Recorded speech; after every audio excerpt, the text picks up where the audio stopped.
家好，欢迎收听今天的臭豆腐不臭，我是温蒂。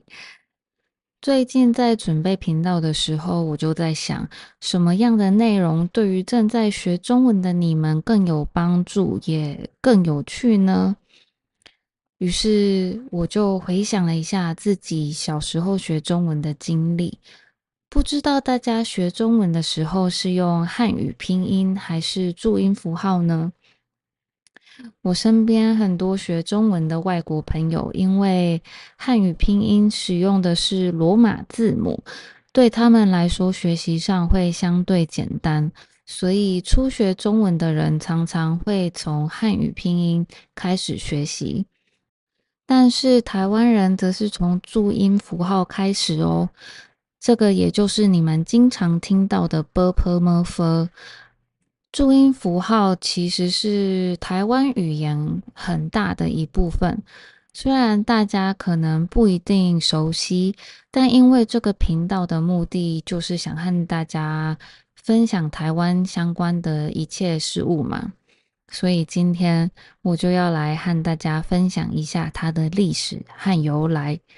然后偷偷跟大家说，虽然我每天都在用注音符号，但对于它的历史背景也是不太清楚。这次准备节目的过程中，才发现了这些有趣的知识，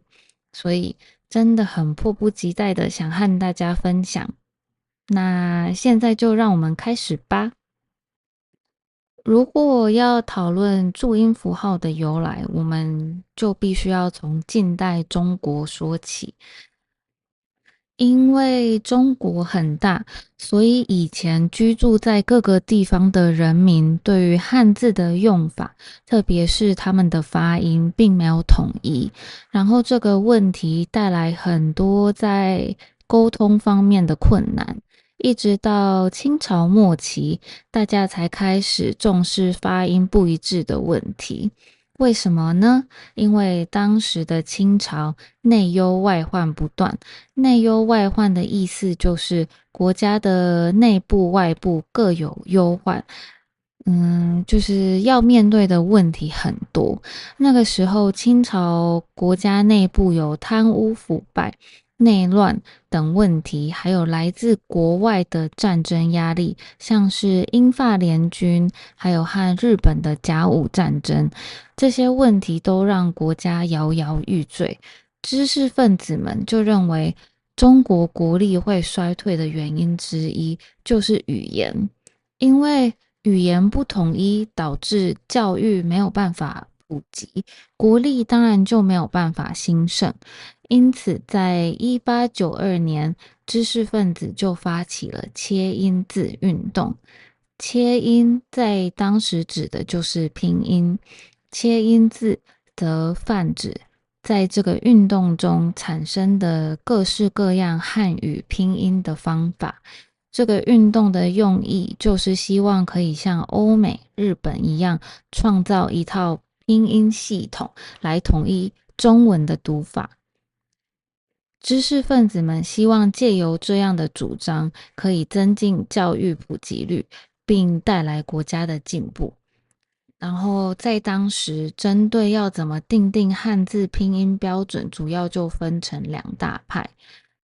在拼音标准的争论中，一派主张使用罗马字拼音，另一派则认为应该像日文假名那样创造一套新的拼音符号。由于罗马字拼音使用了外来文字，所以当时就有人认为这样可能切断中华文化的传统，因此最终支持仿效日文假名，用汉字偏旁来创造新的拼音符号的主张获得了更多的支持。当时假名系的代表人物章太炎，在1908年发表了他参考古代汉字所创造的36个纽文和22个韵文，这些成为了现代注音发明的重要参考基准。然后到了1911年，清朝灭亡后，统一国语的工作便由中华民国政府接手。中华民国教育部在1913年的读音统一会上，组织了一批语言学家，从章太炎的纽文和韵文中选取15个字母，并结合部分改造的汉字，设计出了39个字母的注音系统。这套系统经过多次修改与简化，最终在1930年代定型。那时候，教育部正式确定以北京话作为标准的拼音系统，并将名称由注音字母改为注音符号，用来强调它和日文的假名不同，是作为拼音辅助的工具，而不是正式的文字。也就是说，注音并不会成为汉字的替代品，所以不会哪天在电视、网络或者是书、杂志上面看到注音符号取代汉字，不会有这样的情况发生。然后现在的注音符号总共有37个字母，其中包含21个声母、3个介音和13个韵母，再加上4个标记声调的调号，就组成了注音符号的拼音系统。拿台湾这个词来做举例，台就是由声母 t 和韵母 i， 再加上代表2声的调号组成。湾则是由介音 u 和韵母 an 组成。然后因为一声我们会省略调号，所以不用特别标记。希望透过这个简单的例子，让大家对于注音符号的发音方法，还有所谓的注音符号系统有个简单的概念。那为什么又会有汉语拼音的出现呢？那还记得前面提到的订定汉字拼音标准，主要就分成2大派。除了支持效法日本假名的假名系之外，就是主张罗马拼音的拉丁系。国民政府在1949年来到台湾，那时在中国掌权的中华人民共和国政府其实是更偏好拉丁系这一派的主张。在推动汉字简化、创造简体字的同时，政府也制定了以罗马字母为基础的汉语拼音系统。根据当时的说法，中华人民共和国政府会选择这么做，是因为罗马字母在国际上更被广泛使用，不但有助于中国与世界接轨，也让中文的学习和教学更加的简单便利。但也有人认为，中华人民共和国政府的选择其实是为了和国民政府做区隔。现在注音符号就只剩台湾人在使用，而汉语拼音在中国还有国际上其实是更被广泛应用的。到底汉语拼音比较好，还是注音符号比较好？这样的讨论声也不停的出现。这不但是中文学习者的疑问，近几年在台湾也有人提出是否应该要废除注音的使用这样的讨论。但在我看来，不论是汉语拼音还是注音符号，其实都没有绝对的好坏。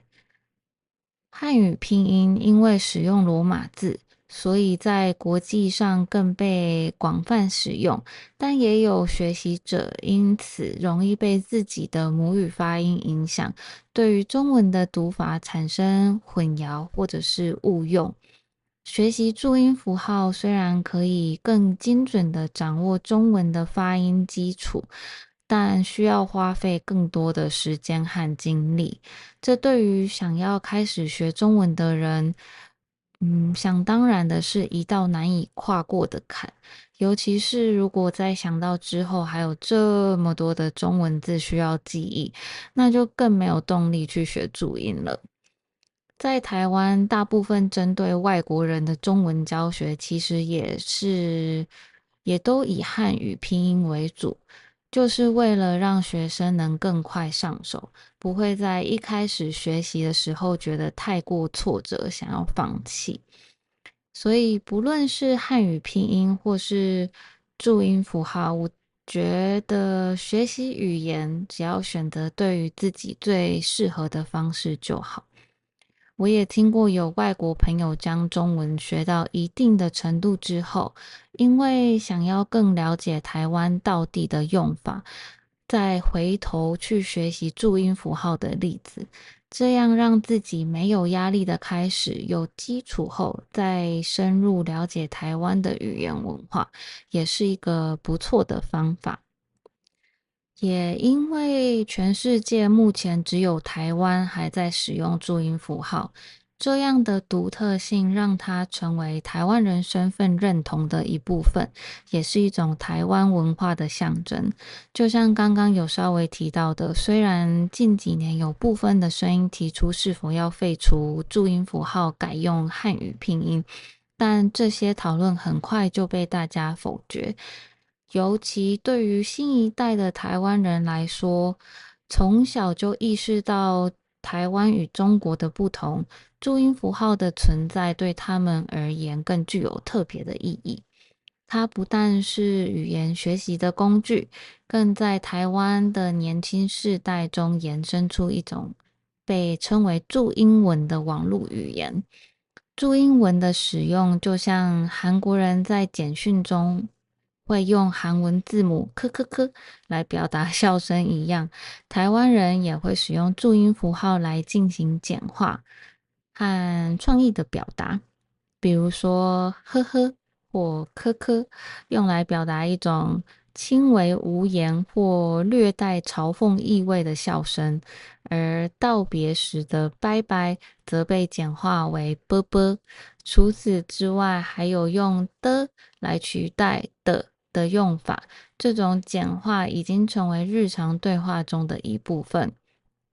尽管注英文曾经被批评为不够正式，甚至显得有点随便或是轻浮，但这种写法仍然被年轻人所接受，成为一种文化上的身份认同与自我表达方式。注音符号就这样从一个教育工具转变为年轻世代中的潮流象征，这也让它在现代文化中占有了独特的位置。所以，如果你问我作为台湾人，我会觉得想要深入了解台湾的文化和语言习惯的话，学习注音符号将会是很重要的一步。说了这么多，大家可能会有点好奇，那我是如何从学习注音开始读懂中文的？所以现在我要来找回我古老的记忆，和大家分享我自己的注音符号学习经验。这已经是20几年前的事，所以真的很久，不知道会不会和现在有什么不一样。印象中，我们那个时候在刚进入小学1年级的时候，会在国文课上，老师就会教我们认识注音符号。一开始的课文是完全没有中文字的哦，全部都是由注音符号构成，目的就是为了让小朋友们熟悉阅读注音符号，还有他们的读音。等到学完所有的注音符号后，才会慢慢的进阶到全部都是中文字的课文，但也不是直接转换成只有文字的状态，在文字的旁边还是会用注音符号标记读音，作为小朋友们的阅读辅助。然后再到更高年级，课文中就完全没有注音了。这时候的学习重点就会放在认识中文字。我自己都还记得，当课文开始出现真正的中文字的时候，我自己觉得很骄傲，有种长大的感觉，代表自己终于可以开始读书，不用依靠大人朗读，也可以看懂一点点新闻，还有路上的告示牌，真的很有成就感。所以，如果你正在学习中文，遇到挫折的时候，别忘了，连台湾人也是这样一步步学会中文的哦。我自己在学语言的时候，其实也很没有耐心，但还是必须和大家勉励一下，学习总是需要时间的。而且就算到现在，我也还是会遇到字不会念或是念错的状况，需要上网确认读音，所以大家在学中文的时候，真的不用对自己太严格。好，那今天关于注音符号起源的说明就到这边。不知道前面在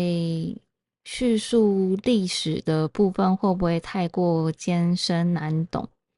可能对于中文的初学者会没有那么的简单，但还是希望大家可以从中获得有用的知识，也希望大家喜欢今天这集的内容。不知道大家有没有因此对注音符号产生好奇，或者是被激发你们想要学习他们的冲动呢？